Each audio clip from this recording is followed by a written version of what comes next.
Hola, otra vez. En este video vamos a avanzar un poquito más sobre la plática o el debate que tuve con esta persona, este chico portugués llamado Elder, que era ateo, y la plática o debate que tuvimos yo como misionera cristiana y él como ateo, tratando de poner sobre la mesa las cosas que a mí me hacían creer y a él le evitaban creer. En el primer video, lo que yo puse de manifiesto es pues que de sus cuestionamientos, dos de ellos, el que tiene que ver con todos los daños que la religión ha hecho a lo largo de la historia, y el tema de que se crean muchas veces, se utiliza la religión para crear mitos que sean, que den provecho monetario. Esas dos cosas yo se las acepté porque para mí históricamente es real, ¿no? Es una cosa que no la podemos negar, que detrás de la evangelización hay otros intereses que no tienen que ver con Dios o con el propósito de Jesús que tenía para los seres humanos, que tiene que ver con la emancipación y el buen vivir entre unos y otros. Entonces, hay que admitirlo, se ha usado la religión para abusar de las personas, para utilizarlas y para hacer mucho daño a la humanidad, aunque también debemos admitir que sí, también se han hecho cosas buenas, ¿no? No todo ha sido malo. Hay cosas en la religión que nos han ayudado, pero sí la historia habla de muchas cosas terribles que se han hecho en nombre de la religión y obviamente en nuestro debate, plática, yo le tuve que conceder eso y le tuve que conceder todo la mercadería, ¿no? Y todo el marketing que se hace con la religión y que se hace con toda la intención de crear eh, ingresos monetarios, ¿no? Entonces, esas dos cosas se las di y también, como lo platicamos en la anterior, recordar que para mí particularmente yo creo en Dios, pero no creo que la Biblia sea escrita directamente de Dios. Fue escrita por hombres que fueron muy acercados a Dios y que en su entendimiento y en su contexto histórico escribieron lo que ellos entendieron de Dios y escribieron lo que ellos pasaron como un testimonio particular con Dios, ¿no? Entonces, igualmente el tema de la historia de que al hombre le ha costado trabajo entender a Dios, ¿no? Entonces, esas son cosas que yo le concedí en este debate. En esas cosas estábamos de acuerdo. Y a él eh, se le abrió un panorama distinto en mi manera de leer la Biblia, de concebir la Biblia, de conseguir muchos pasajes bíblicos del Génesis que tienen que ver con lo que Moisés escribió. Eran cosas que no había escuchado de esta manera y muy probablemente tampoco sabía que Moisés había sido quien había escrito esos libros, ¿no? Probablemente en la tradición histórica católica pudo haber pensado que la Biblia a lo mejor la escribió directamente Dios, o no sé cuál era su idea, pero cuando yo puse sobre la mesa el tema de que la Biblia no es Dios escribiendo, esto le abrió el tema para abrir la mente, ¿no? Para entender que realmente debemos considerar que Moisés habló en su época y en su tiempo. Recuerdo que aún para el tema del polvo de la tierra y cómo está hecho el hombre, le dije, tampoco Moisés iba a decir que el hombre estaba hecho de células y de moléculas, porque en aquella época obviamente esos conceptos ni siquiera se habían acuñado, ¿no? No se entendían así. Entonces le dije que entendiera que ese libro fue escrito hace muchos años en otro contexto histórico y que con ello nos podemos ayudar a entender más sobre Dios, y no quiere decir que todo lo que esté escrito sea totalmente como si Dios lo hubiera escrito, ¿no? Entonces, eso quedó sobre la mesa y como les digo, yo siempre le daba tiempo para un día, máximo 2 días en que digiriera la primera plática que teníamos, íbamos avanzando, o sea, yo les digo, este debate duró de 6 meses, ¿no? En total, todo ese tiempo fue el que yo le estuve hablando. Obviamente él me decía cosas, yo aprendí cosas de él y él aprendió cosas de mí, pero obviamente en todos los debates hay puntos en donde los debatientes concuerdan en cosas y hay puntos en los que no. Pero bueno, quiero aprovechar este espacio, a lo mejor los 2 días que yo le di de espacio para que él digiriera lo que habíamos platicado en nuestra primera reunión, para comentar otra cosa importante que también sucedió con este chico, ¿no?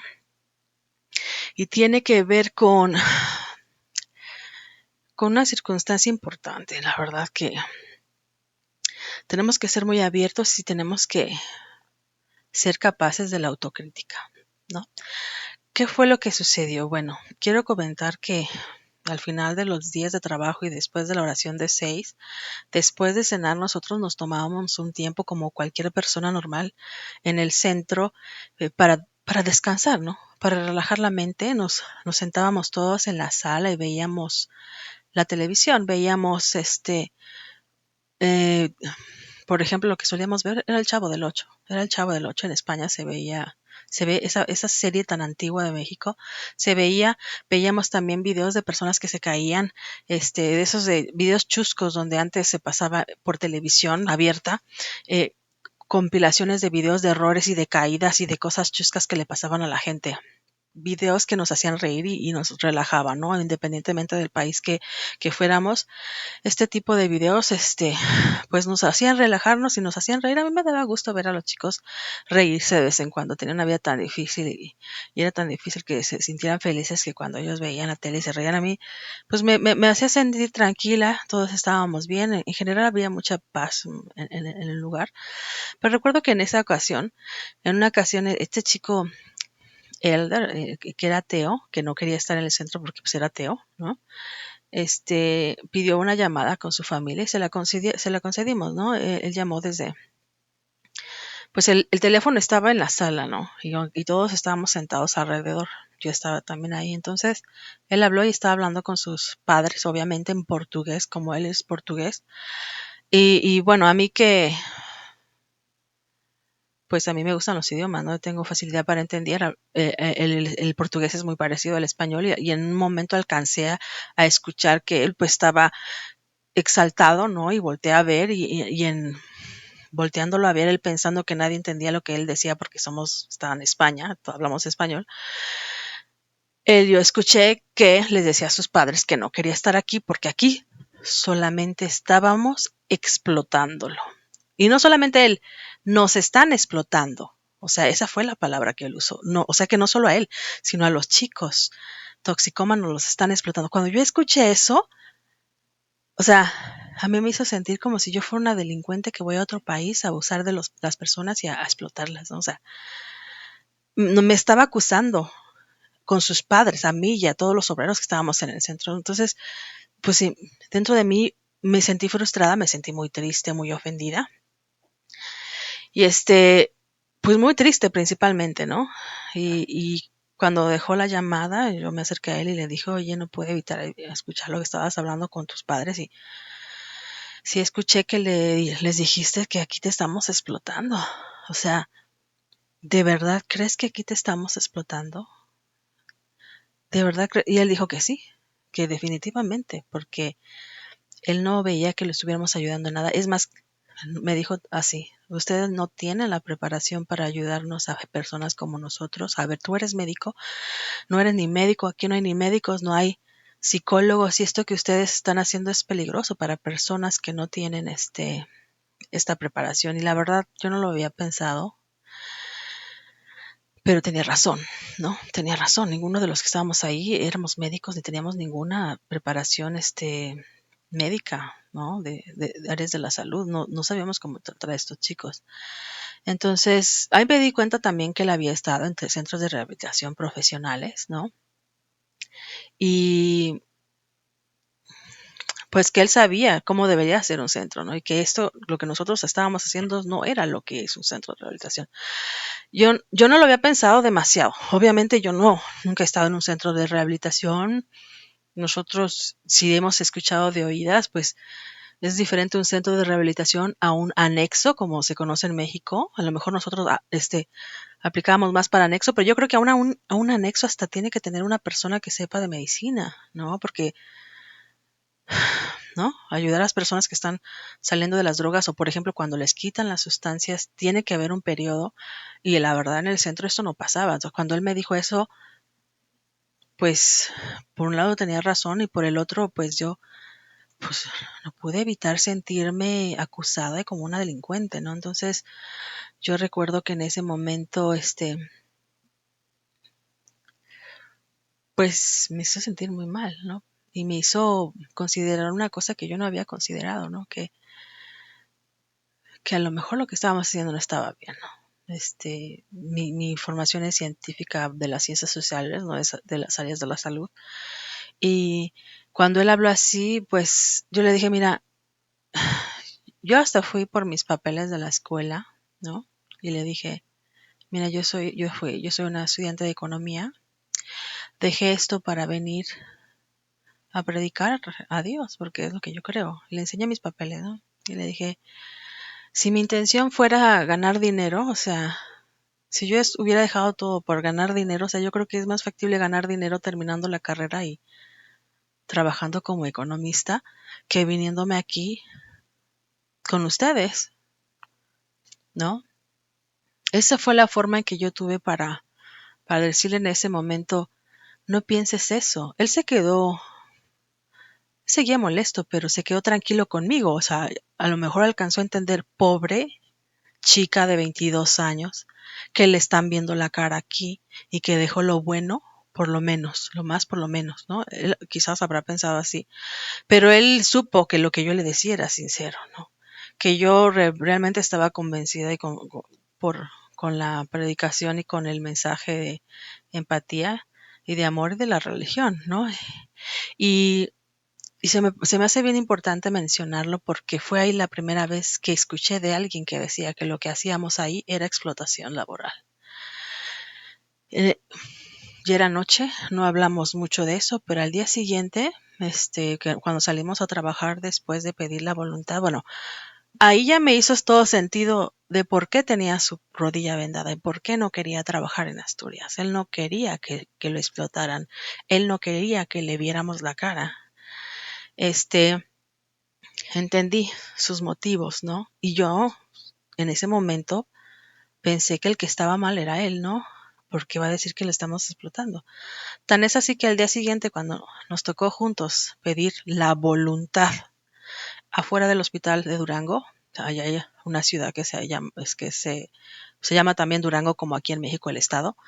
Esa ciudad, pues estábamos afuera del hospital de ahí y estuvimos pidiendo y trabajando, pero ya al final, en un break, nos sentamos en una banca y yo hablé claramente con él.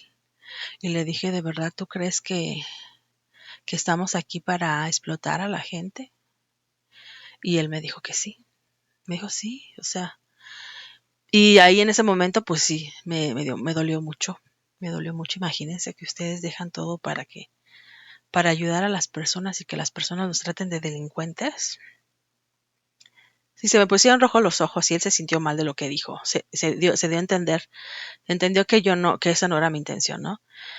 Y ya le empecé a tratar de explicar, mira, nosotros somos un centro de rehabilitación que no cobramos. Tú sabes que a lo mejor en los centros que tú has estado te han cobrado porque pues es otro nivel y tienen más insumos, tienen para pagar médicos, pero nosotros pues somos un centro gratuito y nuestra intención es ayudarles en lo que podamos, ¿no? O sea, al menos hay un lugar donde dormir, hay alimento, ¿no?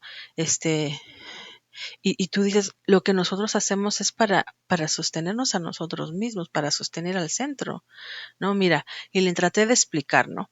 De todo lo que metemos hay que pagar la renta, hay que pagar la luz, mira, las cosas que necesitamos de la limpieza de la casa, el aseo personal, todo eso es dinero. Y obviamente para que el centro permanezca necesitamos dar ingresos. Esa era también mi manera de pensar. O sea, la verdad, como éramos pocos en Bilbao, yo no veía el tamaño de lo que esto podría ser, ¿no? Yo no supe que fuera algo de verdad muy grave, porque pues dije, bueno, somos bien poquitos y apenas si juntamos y pues también gastamos, ¿no? Tenemos que pagar luz, tenemos que pagar renta, tenemos que hacer todos estos gastos.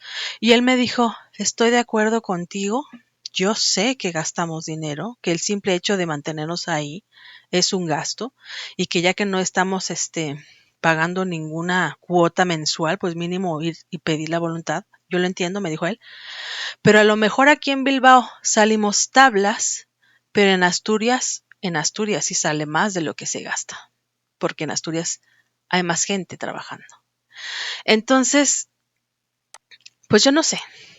Yo no había estado en Asturias, él venía de allá, él sabía cuántas personas eran y ya después quedó él de que, ok, estoy de acuerdo que a lo mejor tú no eres así, a lo mejor tú sí tienes un buen sentimiento, pero eso no significa que todos en tu iglesia y en este centro estén pensando también de esa manera, ¿no? Entonces fue muy triste porque para mí en ese momento fue una falta de confianza ya, ¿no? Entonces, ¿cómo le vas a preguntar a una persona que cree que eres un delincuente, ¿no? O sea, fue bien duro para mí, yo sí me frustré, me puse muy triste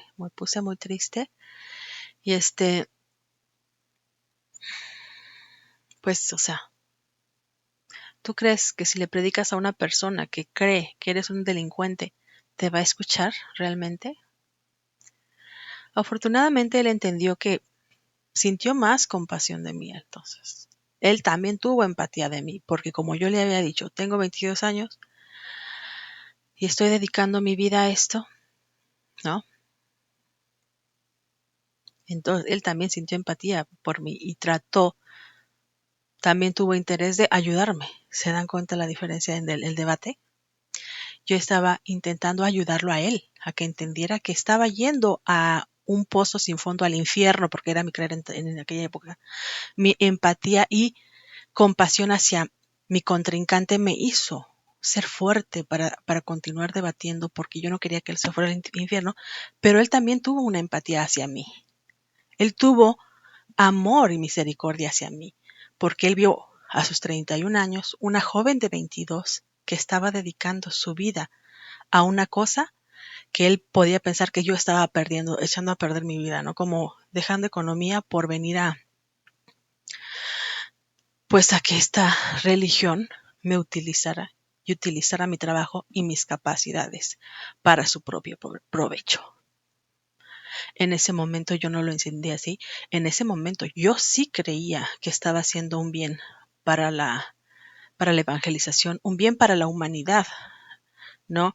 Un bien para las personas, un bien para él, ¿no? En ese momento yo así lo sentía. Entonces, pues en esa plática, debate que no tenía nada que ver con Dios, los dos nos fuimos cada uno a su rincón, pues a pensar, ¿no?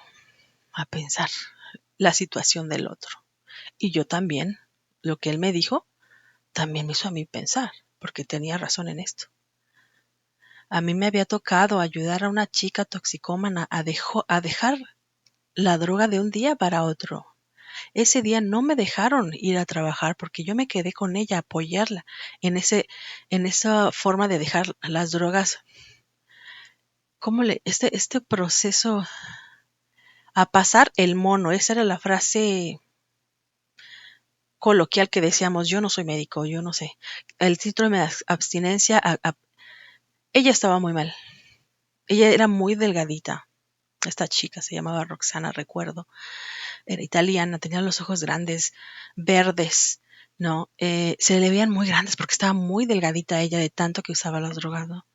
Y a mí me tocó ayudarla a que ella soltara la sustancia prácticamente de un día para otro. Recuerdo que ella temblaba y fue en ese momento que él me dijo que yo no tenía que estar haciendo eso porque yo no era un médico.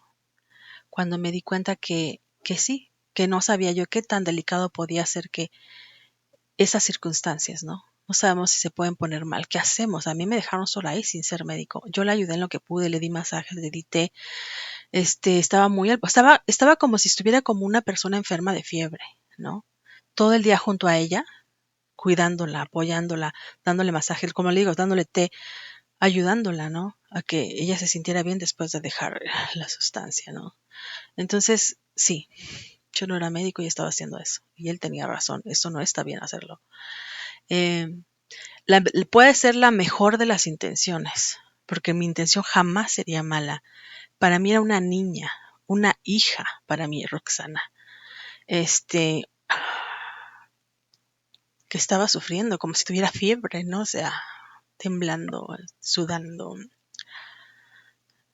Yo le preguntaba qué necesitaba. Pues uno hace lo que puede, o sea, con lo que sabe, ¿no? Afortunadamente salió bien, pero pues cuando él me dice esto, pues me doy cuenta que que yo no tengo la preparación para hacer eso y que no éramos un centro, éramos un albergue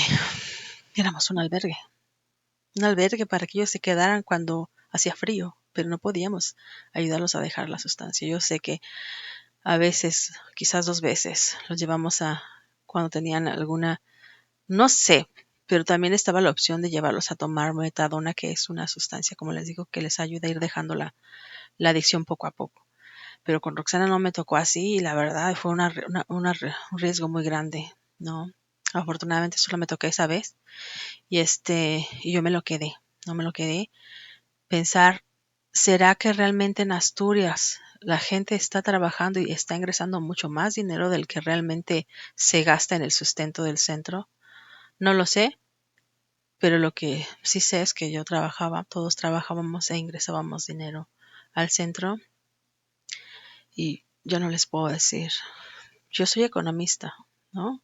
Pero yo no sabía cuánto de dinero ingresaba, porque a mí no me entregaban todos, ¿no? Se lo entregaban al encargado de Bilbao. Y esto fue algo que debo testificar. Aquí nos están explotando, lo dijo. A mí me costó mucho trabajo quitarle de la mente esa imagen de delincuentes explotadores que él tenía en su mente acerca de nosotros. Entendí entonces por qué él nos miraba con menosprecio, entendí entonces por qué él se había hecho pasar como que tenía dañada su rodilla. Pero bueno, esto lo quiero mencionar como testimonio y también, pues después, otra vez de unos 2 días más, pues obviamente íbamos a continuar debatiendo, ¿no?